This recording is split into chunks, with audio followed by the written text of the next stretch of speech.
What's going on, everybody? I am Paluki, your coach of the Chicago Chimecos. Thank you for coming to the channel, and welcome to the first ever season of Pokemon Knockout Draft. This is a draft that I created very recently with a good friend of mine, Clutch.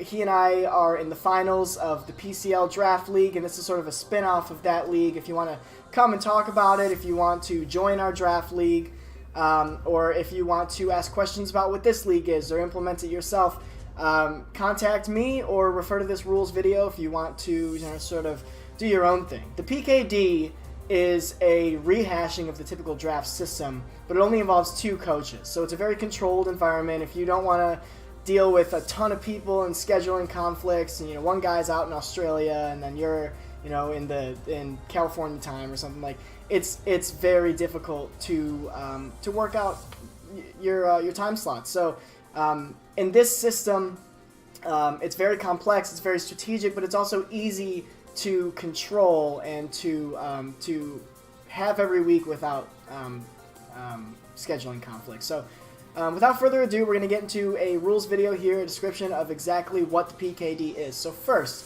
a description of it overall, right? I mentioned there are 2 coaches. It's a competitive format, very similar to draft style league, which many of you are probably very familiar with already in competitive play. Each side drafts 18 Pokemon, and you go head-to-head each week. And the winner each week gets to knock out a Pokemon on the losing team's roster. It's more complex than that. There are some protections for certain Pokemon. There's a chance to revive knocked-out Pokemon. There's, of course, free agency transactions. And there's some new methods that we've implemented of increasing the strategic value outside of battle. So, you're going to have to do a lot of stuff behind the curtains, and of course we're going to be explaining what we're doing at the ends or beginnings of videos, however we figure this out in the first season, and hopefully second season then we'll have it very much smoothed out, and it'll be really, really fun. I love the strategy involved in this, and I'm really excited to get this started. So, without further ado, let's start with the draft rules. Now, this is probably the most simple thing to sort of transport your knowledge of in draft league systems over to, but it's 2 coaches, right? So it's regular snake draft, but it's alternating because there's only 2. You randomize the first pick, of course. In ours, we just actually had our draft. We live streamed it and posting the video. You can probably find it on this channel. We did it last night. Clutch had the first pick. He chose Mew. I chose Magearna. He chose Celesteela. I chose Ash Greninja. We went back and forth. It was actually a really fun draft. And you draft 1 minute at a time, so it's a very, very quick one. I think we got through all 36 Pokemon in 42 minutes because there's a little intro and outro. The lineup is this: 3 Mega Pokemon, 5 OU, 5 UU, and 5 RU. So now, you may be asking, why 3 Mega Pokemon?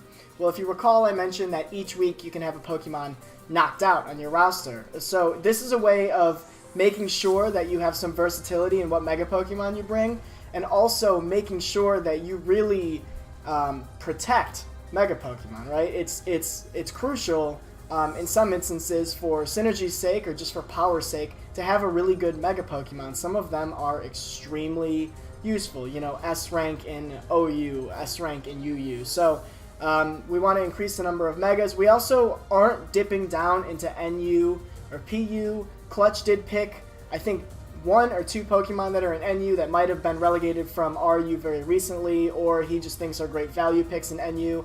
As many of you probably know, that's the way that this tends to go in draft league format. Something that is lower tier, like for instance, I picked up Infernape. I also picked up Mandibuzz, I picked up Cresselia, Necrozma. I think all of those are undervalued in Smogon because something outclasses them, but in draft format where everyone doesn't have everything at their disposal, those are actually really, really good Pokemon. In another league right now, in the PCL that this is a spin-off of, I have Snorlax, and it's an RU pick. And if you guys recall, or if you've been playing competitive, over the past few years, Snorlax is not an RU pick. Snorlax used to be OU, and in my opinion, still is viable in OU. There's just some things that really threaten it out right now, but so there's a lot of strategy that goes into this draft, and we've added a extra layer of strategy. And that's this, the shield tag. Now that is a term specific to this PKD format. The shield tag, as you recall, I mentioned a Pokemon gets knocked out every week, right? And I said there are some ways to protect Pokemon from being knocked out. You get 6 shield tags. This means there are 6 Pokemon by the end of the season that cannot be knocked out. And the end of the season comes when you are down to your shield tag squad, your last 6, and you lose your match. We have boundaries or sort of parameters on which you can apply shield tags to your Pokemon. You have to give it to 1 Mega, 2 OUs, 2 UUs, and 1 RU. This is to keep some versatility and to not just sort of blindly protect everything that you picked up in OU, and also to make sure that you don't accidentally shield tag all 3 of your Mega Pokemon, and then for whatever reason you're stuck with 2 Mega Pokemon or 3 Mega Pokemon in your final team, and then that doesn't work. It's just, this is a really good way to increase the diversity on final teams, and it's a good strategy, right? So these are public, they're not secret, but you want to put shield tags on a team within your roster that's relatively synergistic, but you also want to shield tag things that you think counter the shield tags of your opposing party, right? Your opponent. So a lot of strategy goes into this, and I should note shield tags change throughout the season. When you choose them at the beginning of the season, they're set in stone. They cannot change unless a superseding rule allows you to. So I can't indiscriminately change my shield tags week to week just because I feel like it. There's a reward system that will allow for changes, or you can even force changes on your opponent.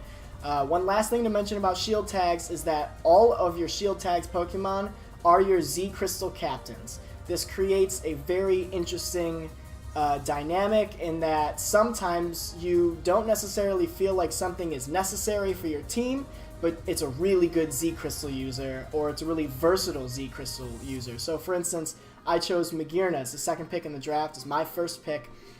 I'll probably shield tag Magearna for synergy's sake, but I would more likely shield tag it just because of the fact that it's really good with Electric Z Crystal, Fighting Z Crystal, Fairy Z Crystal, obviously. Even sometimes I've seen Steelium Z. So really, really interesting layer of strategy there. So let's move on then. I mentioned that there's a reward system. Let's move on to that. So the reward system is based on week-to-week matches and your win differential in that match. So as I mentioned, every week the coaches go head-to-head. And for those of you who don't know what a win differential is, basically if Clutch and I face week 1 and I lose, of course, I end up with 0 Pokemon remaining, and he wins. Let's say he ends up with 3 Pokemon remaining. He has a 3-0 differential, or a +3 differential. So we have rewards per differential from 3 to 6. So let's go over those one by one. A 3 differential on any given week allows you to swap 1 shield tag within your roster. Now I mentioned shield tags are set in stone at the beginning of the season. This makes it not set in stone, and it's very interesting. I can imagine how a team will be adapting throughout the season. You know, for instance, you're scared something is going to get knocked out, you're realizing something that you have shield tagged, you're kind of regretting, or you're not using quite as much, or you thought would be a lot more threatening against your opponent's team than it actually is. Maybe your opponent has done a free agency transaction, and now you really need to hold on to something. I think of an example like you don't have anything to combat Kieran Black except your Bullet Punch Scissor. You need to protect Bullet Punch Scissor because your opponent realizes that it can knock out Scissor as soon as they get a win. Then you get a 3-0 differential win one week, you shift your shield tag and protect your Scissor so that you know that you're going to have a good matchup at least on, between 2 Pokemon. So a lot of strategy going into that. And 3-0s are relatively common. A little bit less common here are 4-0 differentials plus 4, which allows you to force the losing team to perform a shield tag shift. So it's like a 3-0 where you get to do one yourself, but you have to force your opponent to do it. You don't get to choose what the shift is, right? You basically just say you have to make a shift. The shift is chosen by the losing team, but I've got 1 Mega, 2 OUs, 2 UUs, and 1 RU shield tagged, and if I've thought about it seriously at the beginning of the season, I've shield tagged a very synergistic team. And if my opponent then, if Clutch gets a 4-0 and forces me to swap a shield tag, I'm going to lose some semblance of synergy unless I drafted a few things that make sense together. this also adds a layer of strategy in that you should probably, one, not feel uncomfortable with drafting 2 Pokemon that fill kind of a similar role, and 2, shield tag one of those Pokemon so that if you're forced into a switch, you can just swap. So for instance, they're not exactly the same, but I drafted Cresselia and Necrozma. They both have, bulky psychic types. They're both very reliable recovery. Necrozma gets some utility with Stealth Rocks, and Cresselia gets some utility with like the Toxic Sub, Calm Mind, all that fun stuff. And Trick Room, I believe, might be on both of them. Really similar roles, especially when you look at my team against Clutch's team overall. So I drafted both of those, realizing that if I'm forced into a shift, I can shift from Cresselia to Necrozma, no problem, and that's a really good RU to hold on to. Both of them are. So that's the 4-0 reward. A 5-0 reward, of course, increasingly less common, is great. You get to revive a Pokemon that's knocked out. Now, I should have mentioned earlier, if a Pokemon is knocked out of the draft off of your roster as a result of a regular win, right? And you win, you get to knock out an opposing party's Pokemon from the roster. It's not in free agency anymore. It literally disappears. It is gone from the draft, unless you get a 5-0 and you can bring back anything that you lost. And a 6-0 win, of course, is the least common, so it is extremely busted. The team can force the losing team to perform a free agency transaction with any Pokemon, including shield tagged Pokemon. For instance, I'm probably going to put a shield tag on Magearna. Clutch doesn't want me using Magearna anymore because he realizes it is extremely overpowered against his team. If he 6-0 sweeps me in any given match, he can force me to drop Magearna and pick something else up and shadow tag that. Now, he doesn't get to choose what I pick up, but he does get to choose what I drop.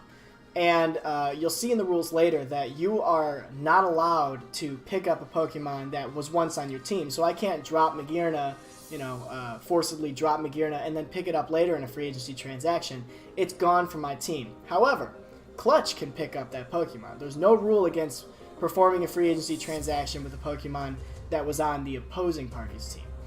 So that's the reward system. Adds a lot of complexity. It's going to be interesting to see how, if I may potentially win 4-0, but I don't think that it's necessary for me to force a shield tag shift on my opponent. And I think 3-0 is something that I really want to do, that I may sack a Pokemon off and take a 3-0 win if I have enough control. It really affects the battle strategy in a lot of ways. So very excited about implementing this reward system in the PKD. And the last thing I want to mention that is relatively new is how free agency works. So if you guys are familiar with draft league systems, generally they cap the number of free agencies, and they make some rules about how you can't do free agency within like a week of playoffs or something like that. We're not super concerned about that because the name of the game here is building against your opponent. Whereas usually free agency rules are used to disincentivize building against your opponent and incentivize building just a synergistic team overall. We want you to build against your opponent, but what we don't want you to do is perform free agency transactions constantly. And we thought, yeah, we can allow maybe like 3 or 4, but we're adding all these interesting rules and complexities to it. Let's make it a difficult choice to make, but unlimited. So what we're doing is this. You cannot perform a free agency transaction unless all of the following are fulfilled. You have to have lost your most recent match, so you have to be kind of in a way of dismay, The Pokemon to be added was not previously on your team. That's something I mentioned earlier. So if they force you to drop something from a 6-0, you can't pick it back up. The Pokemon to be dropped is not shield tagged, so you can't perform a free agency transaction with a shield tagged Pokemon unless your opponent 6-0'd you and they force you to drop a shield tag, then the new Pokemon you picked up is going to be shield tagged. And finally, and most brutally, the team has to forego their next reward. So you have to really think hard about this. If I want to perform a free agency transaction, let's say I really need some priority water and nothing on my team is cutting it because he's got some pretty frail fire types that just run through my team sweeping. Like, let's say he has Blacephalon and I need to take it out, right? And I see Crawdaunt sitting down there. If I want Crawdaunt, I can perform a free agency transaction on a week that after which I've lost, the previous week. But then the next time I win, I don't get a reward, which is sometimes really damning. Even if I 6-0 or if I 5-0 and I really want to revive something, I can't do it. So you really have to think really hard about free agency transactions.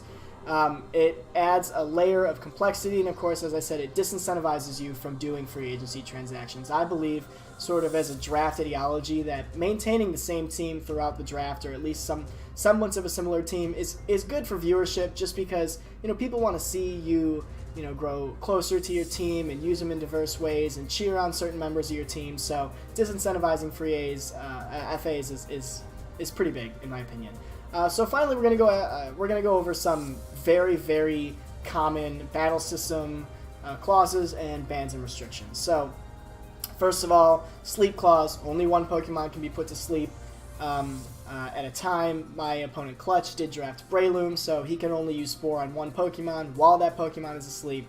He can't Spore anything else. Once it dies, he can Spore something else. Item clause, only 2 of the same item in a battle. Species clause, no 2 of the same species. Evasion clause, no evasion boosting moves like double team or minimize. Also no items that do that. Abilities, however, okay, that boost evasion. There's something else that should be noted. Someone asked this question to me relatively recently. Superior gets contrary, and if you defog in front of Superior, it does actually boost its evasion. That's fine, because that's out of your control.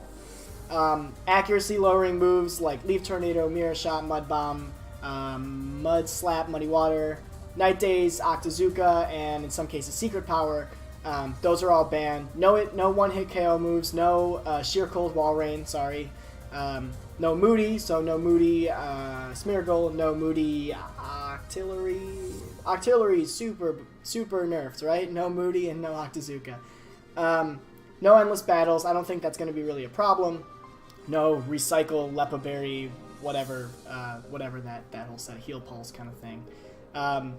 And we have a Mega Evolution clause that basically just says you don't have to Mega Evolve on the first turn, but you have to hold a Mega Stone if you're bringing that Mega Pokemon you drafted. So for instance, like, I brought Scizor, I can't bring Mega Scizor. If I had, so he brought Charizard, he can't just bring regular Charizard. I'm not sure why you would, but he can't do it.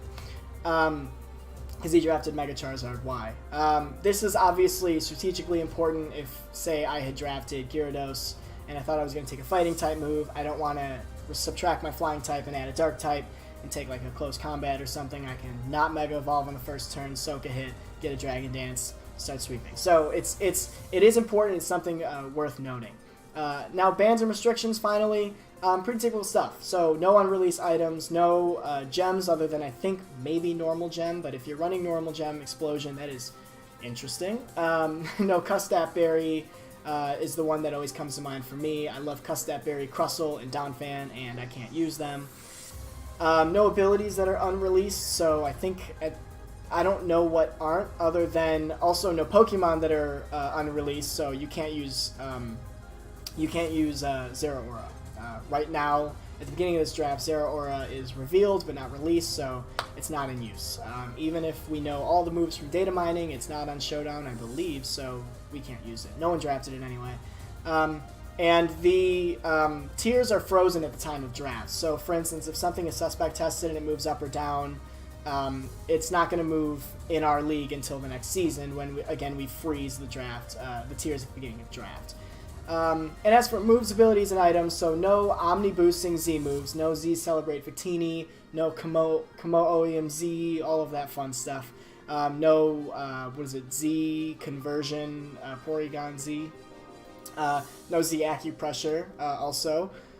We talked about evasion boosting, we talked about secret power, no power construct, shadow tag, or arena trap.